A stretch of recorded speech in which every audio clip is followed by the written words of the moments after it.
Buenas tardes, bienvenidos a 24 horas. 7 detenidos deja hasta el momento el atentado ocurrido ayer en contra del abogado guayaquileño Raúl Llerena. Entre los apresados figura el presunto autor intelectual de este hecho. María Gracia, ¿cómo estás? Buenas tardes. ¿Qué tal? ¿Cómo estás, Valeria? Amigos, muy buenas tardes. La motivación del intento de asesinato, según las autoridades, sería el incumplimiento del ofrecimiento de un contrato. Paul Tutibén está a esta hora en el Comando Policial de la Zona 8 y nos cuenta más detalles. ¿Cómo estás, Paul? Adelante.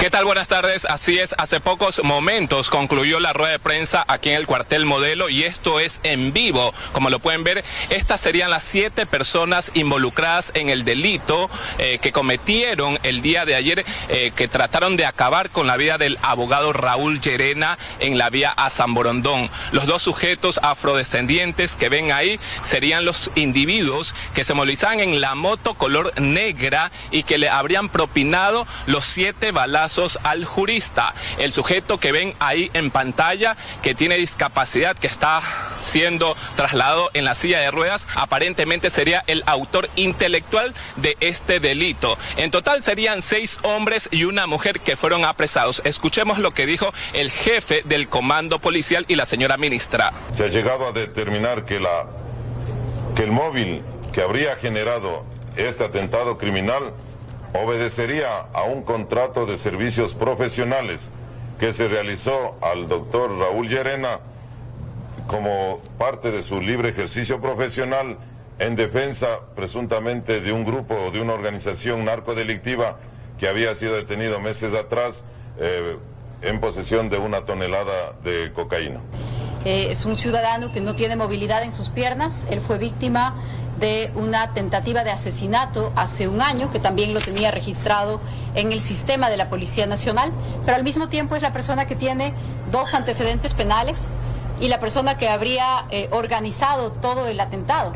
Por su parte, el abogado Raúl Llerena fue trasladado esta madrugada a otra casa de salud donde especialistas le realizaron una intervención para extraerle un proyectil que lo tenía alojado en el tórax. Su estado aún es delicado. Asimismo, mediante la rueda de prensa dieron a conocer más detalles sobre este amplio operativo, como también mostraron los 2 vehículos que habrían sido utilizados para cometer el delito. En esta ocasión, el Tucson que ven en pantalla, este carro fue utilizado para cerrar el paso del vehículo en el que se movilizaba el abogado Raúl Llerena con su chofer, y la moto color negra que fue utilizada por los 2 sujetos que le propinaron los 7 balazos. Se conoce que alrededor de las 3 de la tarde a los 7 individuos les van a realizar la audiencia de formulación de cargos por el delito de tentativa de asesinato en el cantón San Borondón. Hasta aquí la novedad. Gracias. Buenas tardes. Igualmente para ti, Paul. Buenas tardes. Gracias por la información. Y ahora les contamos que con una inversión aproximada de $20 millones este miércoles concluirá el estado de excepción en las cárceles del país. Así lo informó el director del Servicio de Atención a las Personas Privadas de Libertad durante el acto institucionalización del Cuerpo de Seguridad Penitenciaria. Aunque el nivel de violencia en las cárceles del país no se ha erradicado y se mantiene el hacinamiento, este miércoles termina el estado de excepción en el sistema de rehabilitación social del país, declarado inicialmente el 16 de mayo y renovado por 30 días más el 15 de julio. ¿Cuánto se ha gastado hasta el momento, general? Alrededor de 20 millones en alimentación, en equipos, en el fortalecimiento de esta institución. La incorporación de 500 nuevos agentes de seguridad y vigilancia penitenciaria fue el último acto que realizaron las autoridades este martes en el marco del decreto de excepción, con lo cual se completan 2.000 guías a nivel nacional para 36 centros de rehabilitación social con más de 40.000 internos. Nosotros hemos hablado desde el principio que tenemos un déficit de agentes penitenciarios, seguiremos en un déficit del 50%. Concluido el estado de excepción, se supone que el apoyo de la policía y de Fuerzas Armadas terminará también y las cárceles del país quedarán nuevamente en manos de los agentes penitenciarios que, según dicen, han entrado en un proceso de formación. Dándoles conocimiento, dignidad en una tarea muy compleja de asumir, y eso es importante resaltar. Se les está dando uniformes, se ha mejorado su escala salarial. En torno a los 2.100 grilletes de seguridad que han sido violentados, de los casi 5.000 que tiene el sistema penitenciario del país, El director del Servicio de Atención a las Personas Privadas de su Libertad reveló que pese a la destrucción de los dispositivos electrónicos, solo 32 personas han logrado evadir a la justicia y se busca tomar una decisión sobre el tema. Estamos mirando la conveniencia o no de seguir con este proyecto. En Quito, Freddy Paredes, 24 horas. El pedido de difusión roja al Interpol que hizo la jueza Camacho para Rafael Correa y otros 2 procesados en el caso Sobornos 2012-2016 requiere atravesar por al menos 8 etapas. La Interpol no tiene plazos definidos para responder.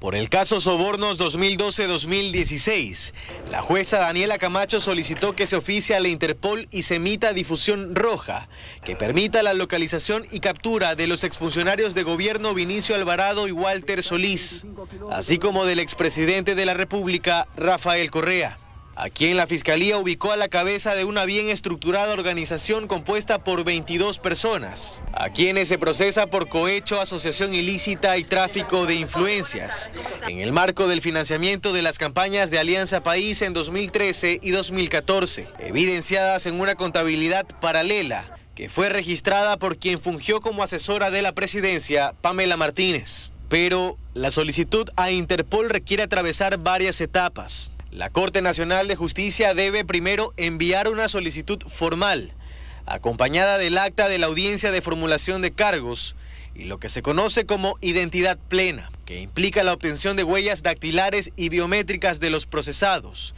información que proporciona el registro civil. Con estos documentos, la Interpol realiza un borrador que se envía al departamento jurídico y se sube al sistema de la entidad para su aprobación en Lyon, Francia. Todo este proceso no tiene plazos definidos. No es la primera vez que la jueza Camacho solicita difusión roja para el expresidente Correa. Un pedido similar fue rechazado en diciembre de 2018, al igual que un recurso de revisión negado en abril pasado por el caso Balda, Ecuador y Bélgica.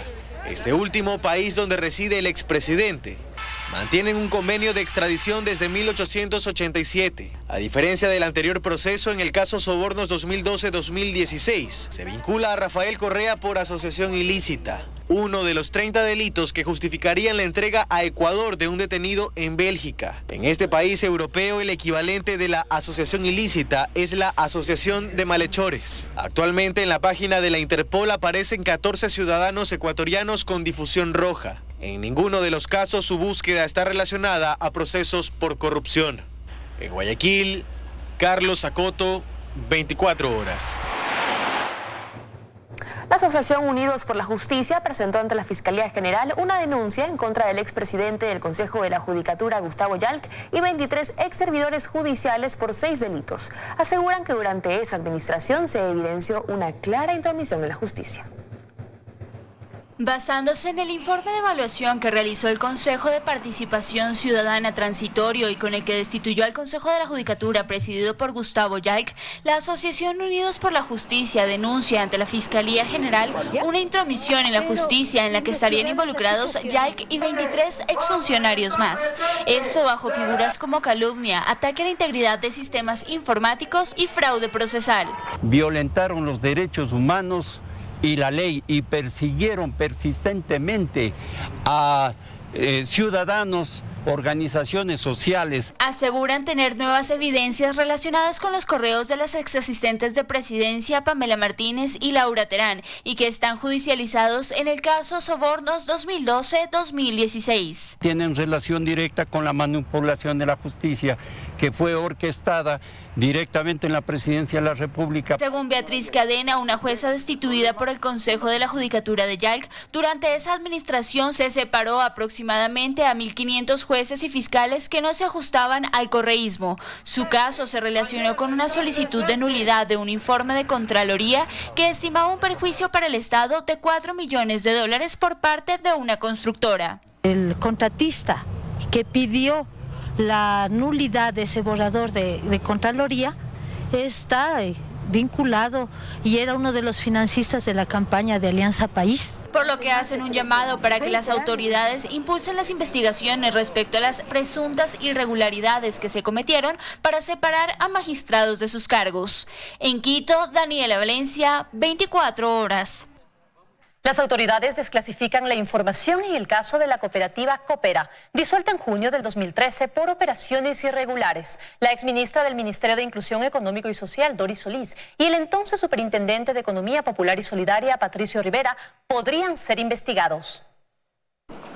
El gobierno abre una nueva línea de investigación, esta vez respecto al papel de las autoridades de control en el caso de la cooperativa Coopera, que hace 6 años afectó desde su disolución a 113.000 familias. Ahora la Superintendencia de Economía Popular y Solidaria tomó una resolución que desclasifica la información relacionada con la liquidación de la cooperativa de ahorro y crédito Coopera Limitada, ahora extinta. Estamos hablando de un mayor lavado de activos, posiblemente se posibilita y se analizará la posibilidad de reabrir investigaciones que vinculen a autoridades que omitieron el control y permitieron que exista un cúmulo de delitos. La cooperativa tuvo cerca de 50 millones de dólares en pérdidas y, según anunciaron, se ocultó información. Según el Código Orgánico Monetario y Financiero y la ley, al momento de liquidar una cooperativa se puede establecer la clasificación de la información durante 180 días. Sin embargo, en su momento los funcionarios la solicitaron durante 15 años. De acuerdo con sus propias palabras, quien habría blindado los procesos mediante 8 resoluciones fue Patricio Rivera, exministro de Economía y Finanzas y en ese momento superintendente de Economía Popular y Solidaria. Él tendrá que responder luego de que analicemos la información desclasificada. Sin embargo, antes las cooperativas estaban bajo el control del Ministerio de Inclusión Económica y Social, en ese momento dirigido por Doris Solís. Era ministra de Inclusión Económica y Social en la fecha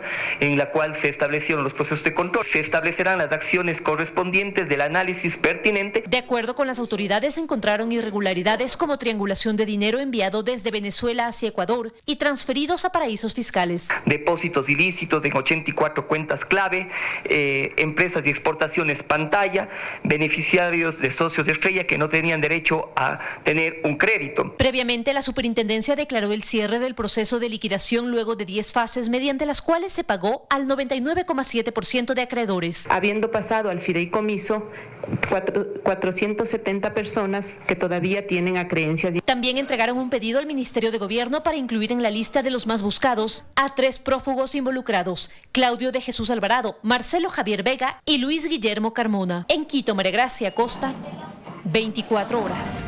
Seguimos con más información en 24 horas. 14.000 servidores públicos jubilados ya recibieron el pago de sus compensaciones, así lo anunció el presidente Moreno durante un acto en el que se comprometió a cancelar los valores adeudados por el gobierno anterior. Belén Marizalde nos informa. Fue aquí en la plataforma financiera en donde el presidente Lenín Moreno, durante un acto realizado con jubilados, ex servidores públicos, en donde se comprometió a cancelar la deuda heredada por el gobierno anterior correspondiente a compensaciones. Nos hemos demorado un poco, es verdad. Las condiciones en las que recibimos el país eran condiciones bastante difíciles. Hasta el momento, cerca de 12.000 jubilados ya han recibido su pago en efectivo, mientras que desde el pasado 7 de agosto, cuando se llegó a un acuerdo entre los jubilados y el ministro de Economía y Finanzas, ya son 838 jubilados los que han accedido a cobrar esta compensación en bonos del Estado. Realicé con una financiera, me otorgaron la subcuenta para que me depositen ahí el bono. Una de las principales instituciones que está interesada en la compra de estos bonos es precisamente el BIES, y se tiene previsto que inviertan cerca de 240 millones de dólares. Eso representa una inversión interesante, una inversión que además supera la tasa de interés actuarial que tenemos vigente en la actualidad, y eso es positivo para nosotros. El cobro de estas compensaciones se realiza de forma ágil a través de las casas de valores. En estos momentos, el Pleno de la Asamblea Nacional analiza el juicio político planteado por la legisladora Mae Montaño en contra de la exministra de Salud, Verónica Espinosa, por incumplimiento de funciones. A esta hora el contacto es con Andrea Samaniego desde la Asamblea Nacional. Hola Andrea, ¿cómo estás? Por favor, cuéntanos cómo marcha el juicio.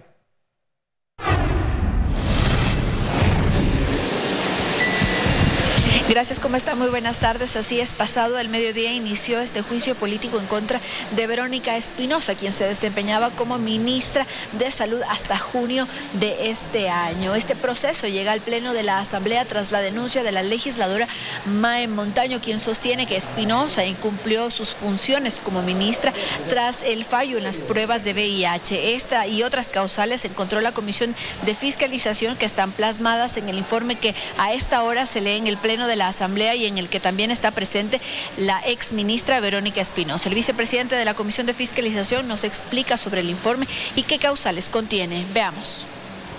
La política pública de salud mal aplicada, el sistema de transporte, de almacenamiento y las falencias que existen en casi todas las jurisdicciones provinciales hacen que nosotros concluyamos que políticamente es viable el juicio político en contra de la ministra, porque la política pública de salud deja mucho que desearse.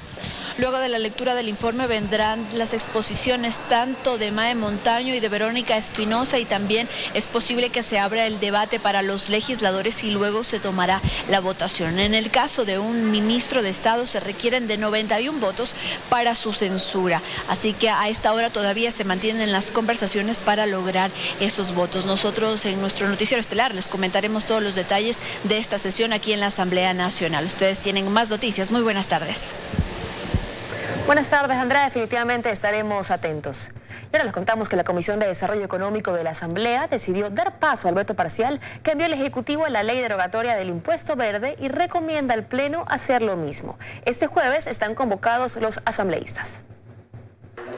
Con aplausos, los legisladores celebraron que con 7 votos a favor y 2 abstenciones dieron paso al informe no vinculante sobre el impuesto verde. La comisión recomienda que el Pleno se allane a las 6 observaciones que envió el presidente, pues los consideran temas de forma. En virtud de que hemos esperado un poco más de un mes para recibir este veto y estas observaciones, hemos vuelto a ver que la gente está desesperada de resolver el tema del impuesto verde, de la matriculación de las deudas acumuladas. El texto del Ejecutivo mantiene la eliminación del impuesto verde y la remisión de multas e intereses. Se añade el tema de que el Servicio de Rentas Internas, mediante una resolución, regulará este tema de la remisión. En el texto se deja claro el número de carros eléctricos a importar si se acogen al proceso de chatarrización. Pusimos que los contribuyentes que se acogen al proceso de chatarrización podrán importar vehículos eléctricos libre de impuestos. El presidente nos pone un vehículo eléctrico libre del pago de derechos arancelarios. Además, el presidente planteó que el plan de pagos se llame Plan Excepcional de Pagos y mantiene el 50% para quienes aún no cancelan este impuesto. Este informe será tratado en el Pleno de la Asamblea este jueves. Nos allanemos a este informe no vinculante y la misma Asamblea remita al registro oficial para que sea ley de la República. A lo que también se refieren los legisladores es que en las reformas tributarias que llegarán en septiembre no se incluirá nada sobre otro impuesto verde. Establecer también un mecanismo que podría ser en la Ley de Fomento Productivo 2 para incentivar la oferta de vehículos eléctricos. Esta ley fue aprobada con 90 votos el pasado 9 de julio. En Quito, Andrea Samaniego, 24 horas.